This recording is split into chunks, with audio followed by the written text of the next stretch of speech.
What's up, guys? Welcome to the Being Beautifully Honest podcast and channel. Thanks for being here, for being subscribed. If you're not, hit that button. And if you're listening on YouTube, hit the like button. It's like walking in the room and hitting that light switch. Let's brighten up the place and get into this politics and BS. I meant to talk about this several days ago. It doesn't even really matter because Nikki Haley will never be the president of the United States, although she is running for that seat and she's getting destroyed in these primaries across the country against her former boss, former President Trump.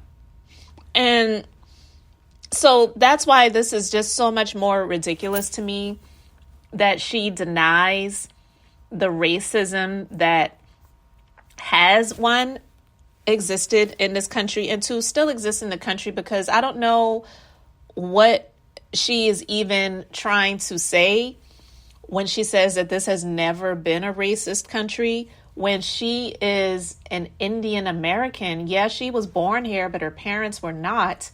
She resided in the state that I am from and was the governor of the state that I am from. And she does not go by her Indian given name, which is Nimrata. She goes by Nikki.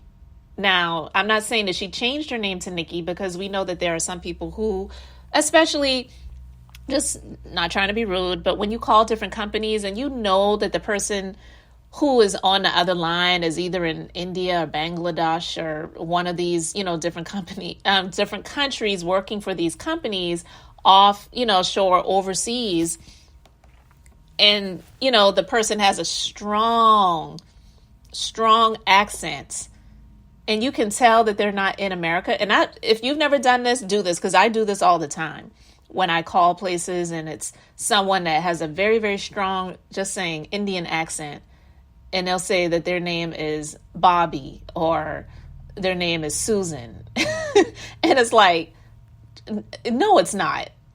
So a lot of times I'll say, where are you located? And they'll be honest with you. They'll say, the country that they're in, they're not actually in America. And a lot of times I will say, can you please transfer me to someone stateside?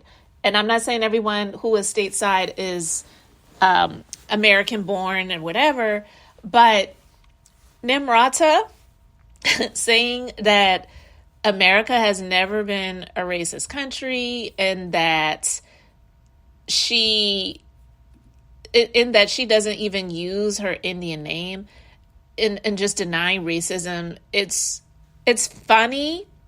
It's really funny, but it's not funny. You know what I mean? But let's just go ahead and play this clip really quick. Racist party? Are you involved in a racist party? No.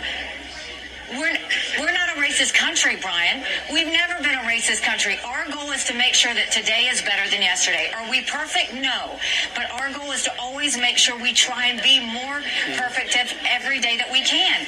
I know I faced racism when I was growing up, but I can tell you today is a lot better than it was then.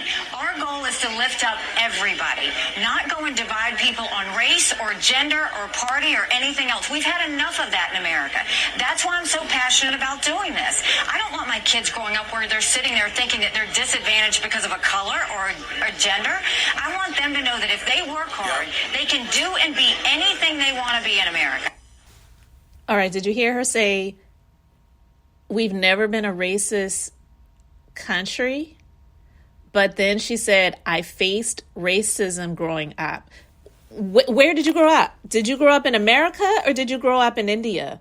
She grew up in America. As a matter of fact, she grew up in the state that I grew up in South Carolina. She didn't grow up in the city that I grew up in. But either way, it doesn't really matter, because the fact that she said that, and she's not unlike a number of people who say that the country isn't racist or never has been racist, like her homeboy, Tim Scott, who's now bucking, shucking, and jiving to become the VP pick for Trump, which I highly, highly doubt that he will be. Because listen, okay, I feel that Trump would pick Nikki Haley before he would pick Tim Scott.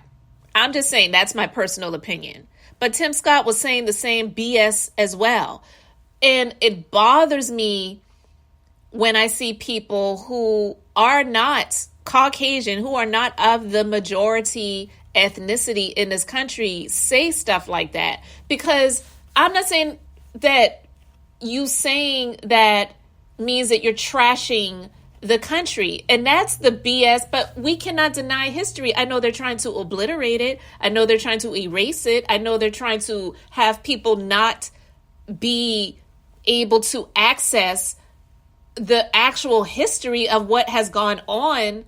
And it's so stupid. And God is greater than all of these people. And that's why I just sit and laugh at all of this stuff, because God has the final say. I don't care what anybody says. God has the final say. They can try to do whatever they want to do to try to whitewash things and make things seem like it never existed. But you cannot deny what has been here and still exists. And there are people who exist to this day that say that they are racist. The soil may not be racist. So if you want to say that the actual buildings, the soil that we walk on, the sidewalks that we walk on, and the streets that we drive on, the railroad tracks and the skies over the country are not racist, but they cannot be. It's the people that make the country, just like it's people that make the government. People make the country, and there are people that are racist. And that's what creates the racism in the systems, which is what's called systemic racism, because it takes people to create the laws, the rules, and the systems to keep people from advancing that they don't particularly like, which is so Christ-like, right? Because the laughable part of a lot of this stuff when it comes to this racism is a lot of these people, they call themselves Christians. And Jesus ain't white. But here, I'm going to leave that. I'm going to leave that right there. I'll leave that alone and say that her saying that this has never been a racist country, first and foremost, that wasn't even the question that was asked. So the guy who asked the question, because she was on Fox News, he had this look on his face, and he doesn't even look like he likes her, right? It's a Caucasian guy. And he's looking at her like, I'm just doing my job. I don't really care for you, but all right. Are you in a racist party? He asked her about the party that she is participating in, which is the Republican Party, which is the party under which she is running to become the candidate to be the next president of the United States, which is not going to happen. She actually just lost the New Hampshire primary. She lost the primary in Iowa. The majority of people who live there don't look like her, and they're like, Trump looks more like me. I may not like him, but I'd have him as my president before I'd have this chick named Nimrata who's trying to look like she is Caucasian when she's not. Listen, people know. So it bothers me when I see people like her and Tim Scott deny the racism instead of acknowledging that it did exist, it still exists, and I want to do my damnedest to make sure that that is not something that is going to affect people moving forward.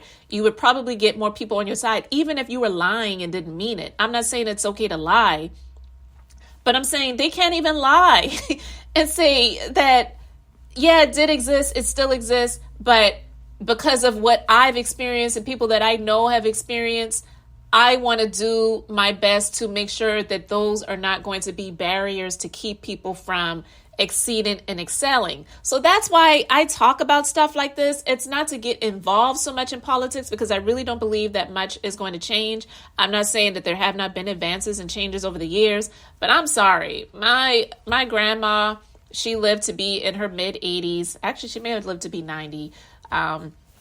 She went through a lot, and she, by the grace of God and the help of God, she made it through. She bought a house in downtown Charleston. It still is there. It's still in the family.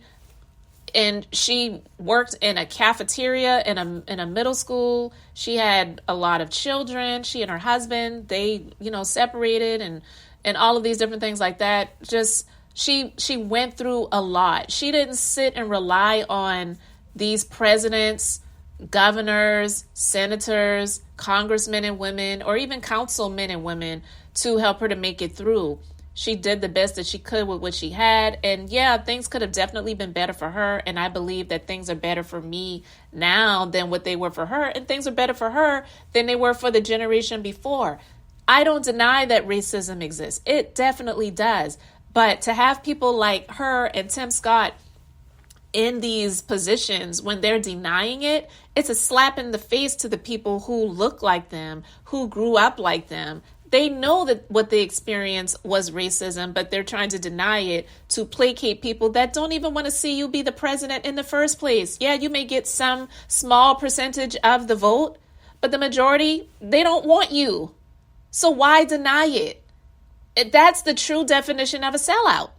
You know, so to hear her say that this has never been a racist country when you can pull up the archives and see Black men, women, children being hung from trees as people who don't look like them were standing around watching it as entertainment. Those are just a few examples. It's disgusting. It's even more disgusting to have someone like her and Tim Scott deny it and say that it doesn't exist instead of cooning and shucking and jiving for people that don't even really want you. But you want to be the only ones in the room that look like you, to be honest with you. That's what I really feel that it really is. As long as I'm in the room, it doesn't matter if people who don't look like me are there. I want to be in the room because I'm looking out for myself. And that's what it is when it comes to a lot of these politicians. They're looking out for self. She's looking out for self. And I'm going to talk a little bit more about her in a separate Politics and BS podcast. So I just wanted to share that little clip with you guys and get your thoughts on it. So let me know how you feel in the comment section. Thanks for being here, liking and subscribing. I'm Beth, just being beautifully honest. On to the next time. I just wanted to keep it brief, beautiful, and now I'm going to say bye.